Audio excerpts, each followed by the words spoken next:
1944. On the Eastern Front in Europe, Nazi hordes crumbled before the armies of the Soviet Union, defending their homeland and dedicated with their allies to the destruction of the German dream of world conquest. The beaten Wehrmacht marched into prison camps in Russia. In the West, Great Britain and the United States marshaled the greatest military armada in history, threw it across the English Channel, and charged the Western defenses of Hitler's fortress Europe to liberate the nations under the aggressor's yoke.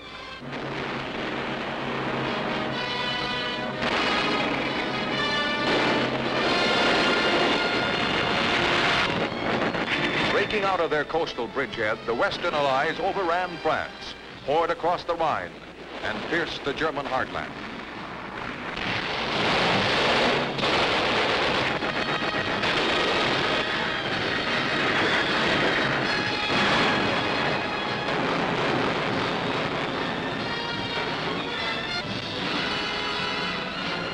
By regiments, by divisions, by whole armies, the beaten members of the so-called master race were herded into American and British prison enclosures.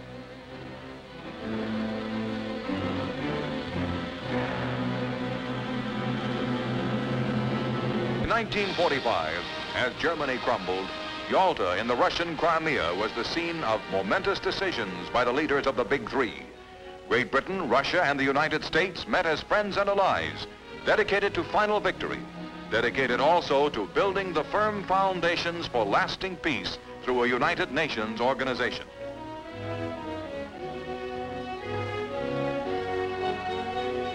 Pushing through Germany, the United States and Soviet armies met at the River Elbe. Germany was beaten, and Americans and Russians joined hands in celebration of victory. Successful partners in war, the hope flamed among all men that the United States and the Soviet Union, with their allies, would form a successful partnership against any future threat of aggression.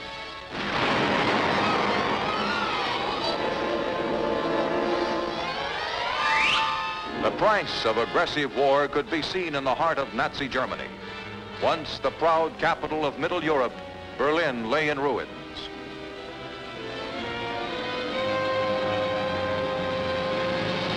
At a schoolhouse in eastern France, representatives of the German government signed the unconditional surrender.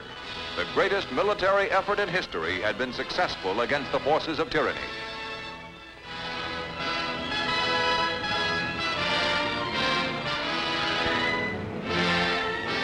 At Potsdam in the summer of 1945, President Truman met with Winston Churchill and Premier Stalin. The Potsdam Conference laid the first foundations of peace and set up a council of foreign ministers to set about the drafting of the peace treaties. The Allies still worked well together.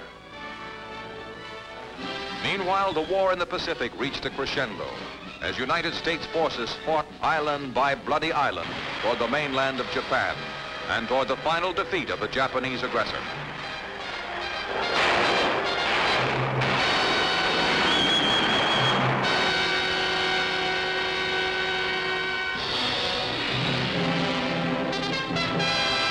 Bombed-out capital of this empire again revealed the price the aggressor pays. Tokyo was a ruined city.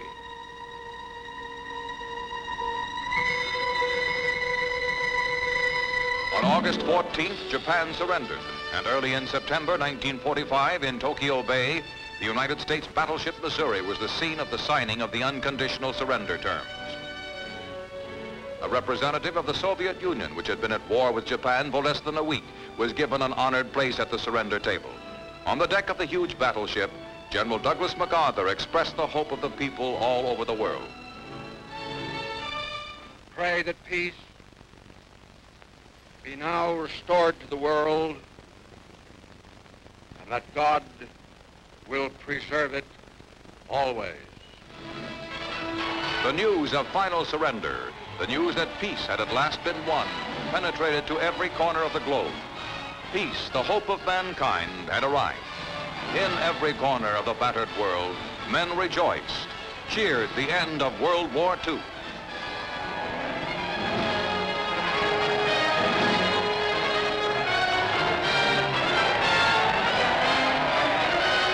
Meanwhile, in San Francisco, the agreements reached at Yalta had begun to bear fruit.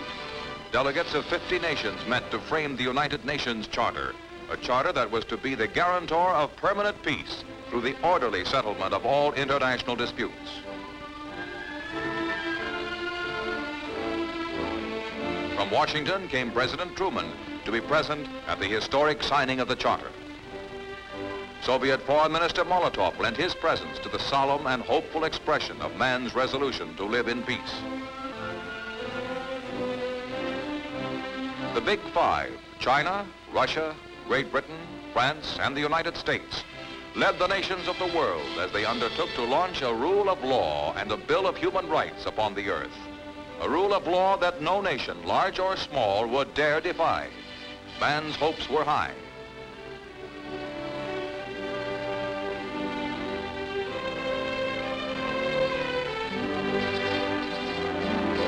And so the troops came home from Iwo Jima and Arnhem, from Tarawa and Anzio, from Okinawa and Bastion, and the United States turned to peace and the pursuit of peacetime happiness.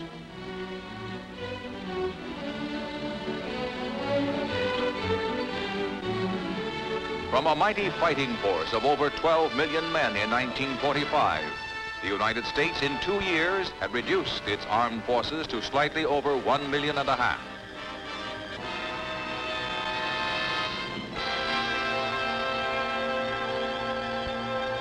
And the tools of war were put away, guns and ships and armor.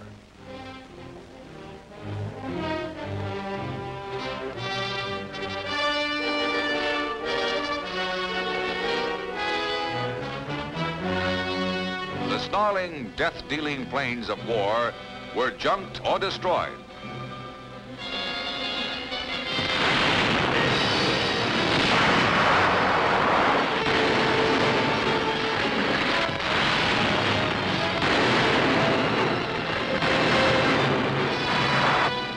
Over half the world, America's vast machinery of war was left to rust. A junk pile? Yes, but also a monument to man's hope of peace.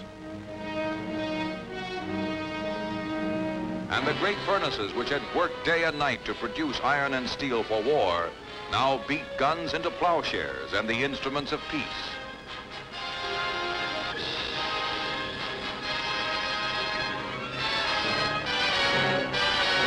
And just as the United States had converted her peacetime production assembly lines to war, she now reconverted her factories to peace and the fruitful production of goods and materials for the comfort of mankind.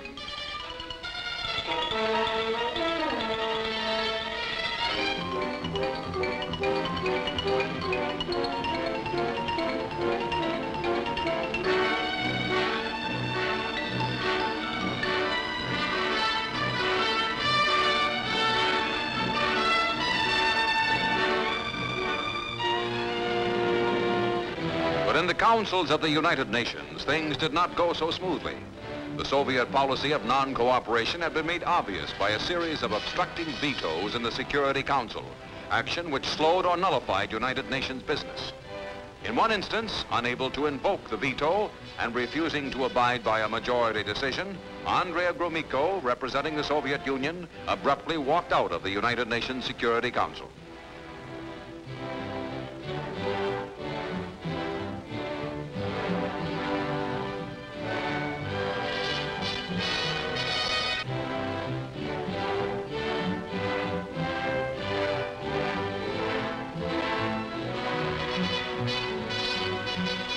As America's peacetime production reached its peak, the United States Secretary of State awoke a quick response among the war-torn nations of the world with an offer of help. The Marshall Plan was born, and in Paris, 16 nations met to implement the European Recovery Program. Although invited, Russia and her satellites were absent. The sky was clouded as the Soviet Union bitterly assailed the offer of the United States to help in European recovery. But the Marshall Plan went forward, and funds were appropriated by the Congress of the United States to carry it through. The Soviet moved quickly to exert pressure on its border nations to cut them off from the recovery plan.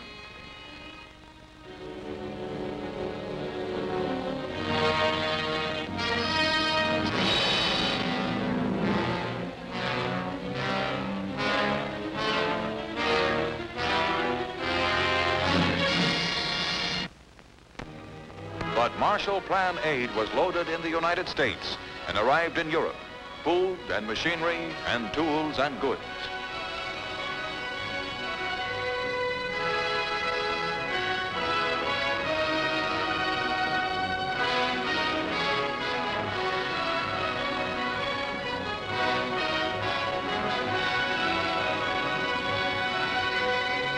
This aid was symbolized by the European farmer who, under the European Recovery Program, was able to buy a modern tractor to increase the efficiency of his farm and thus contribute more food and other farm products to the economic recovery of his country. The European Recovery Program also stimulated the reconstruction of war-devastated areas.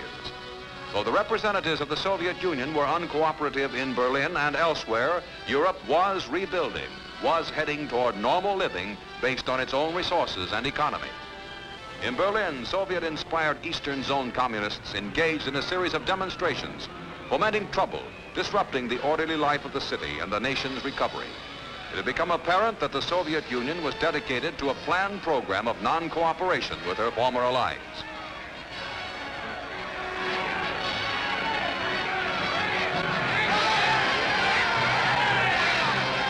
Then the Soviet went further.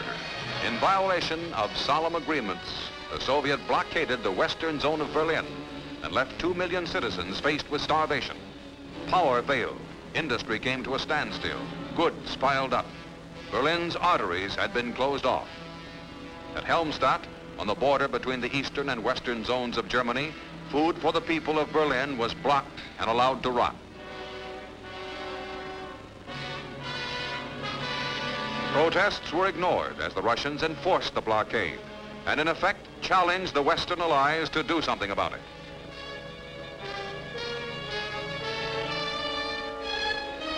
The challenge was answered with the Berlin airlift, which wrote history in the German skies and kept an island of democracy alive in the heart of the Soviet zone.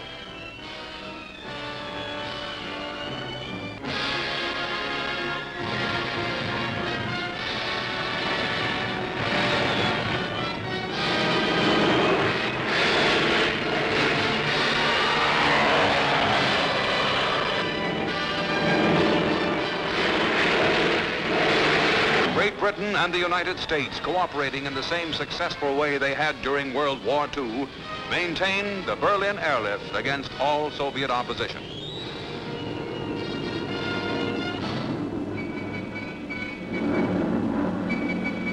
Round the clock, and in fair weather or foul, the engines of the huge transport planes roared over the Soviet-controlled zone of Germany to bring the necessities of life and industry to the beleaguered capital.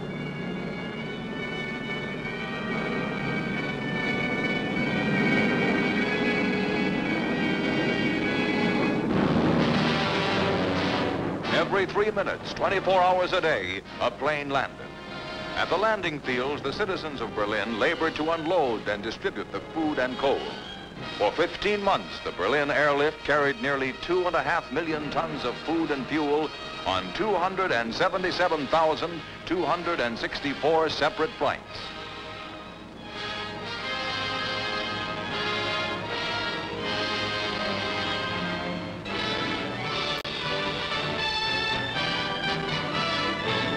Then the Soviet gave up. Their blockade was lifted. The United States and Britain had kept faith with the people of Berlin. The lifeline of supply remained open. The death of freedom in the Soviet-controlled zone of Germany led many Eastern Zone Germans to try to escape.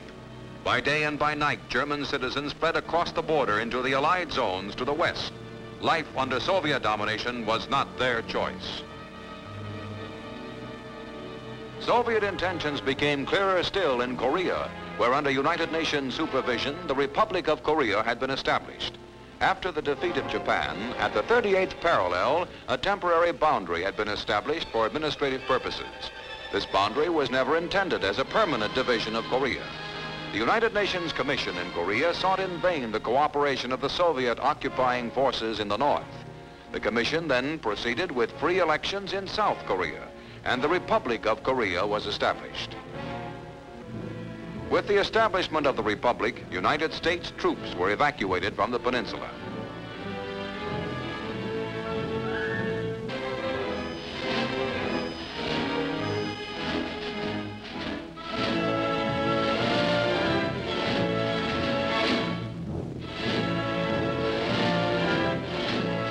United States authorities turned over the administration of the country to the duly elected government, and the new republic settled down to the pursuits of peace.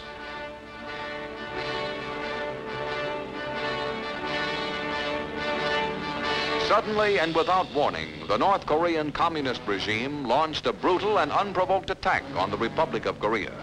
Republican troops sprang to the defense of their country and tried to stem the tide of invasion from the north. It was now apparent that international communism was prepared to resort to armed force in its plan for world domination. Using Soviet tanks and guns, the communists from the north moved forward and left in the wake of their aggression the first sad fruits of conquest, helpless civilian refugees. At Lake Success, the United Nations Security Council met to deal with this act of unprovoked aggression. The Soviet Union chose to be absent. After a United Nations ceasefire order had been ignored by the communists, the Council voted for United Nations military action against the aggressor and provided for a unified command of United Nations forces.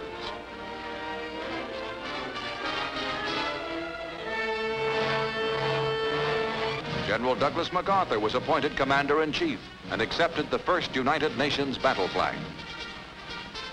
The port of Busan on the South Korean coast lies close to Japan, and in Japan were the only readily available United Nations forces. United States troops were landed at Busan to carry out the instructions of the Security Council and to help the Korean Republic defend itself against the communist invader.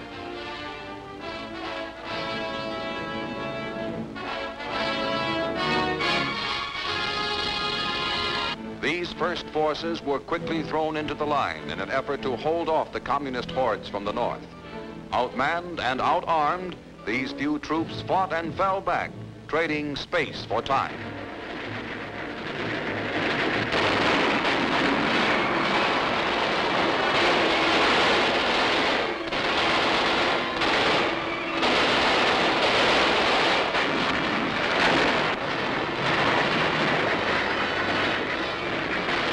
In America, reinforcements were quickly mobilized for Korea.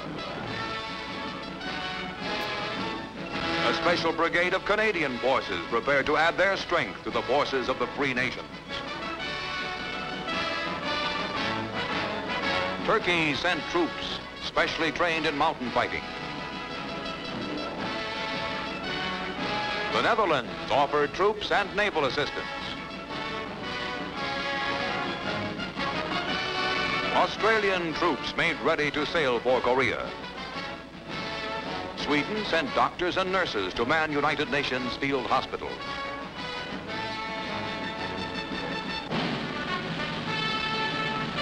Units of the British Navy sailed for action in Korean waters.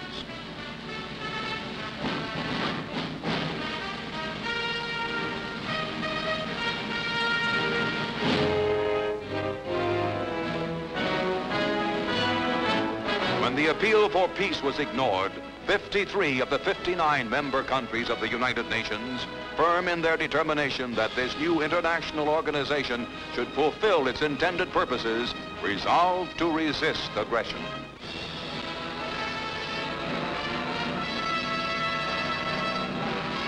"53 nations have championed the cause of freedom, fully aware of the sacrifice involved. Reverses, now or in the future, will not divert them from their course."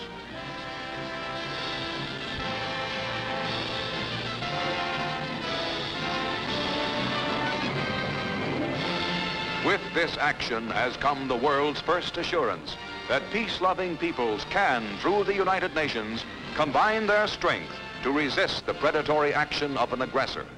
For the first time in history, sovereign nations banded together in an international organization dedicated to the cause of peace have taken up arms to secure that peace, carrying forward man's best hope of a free world.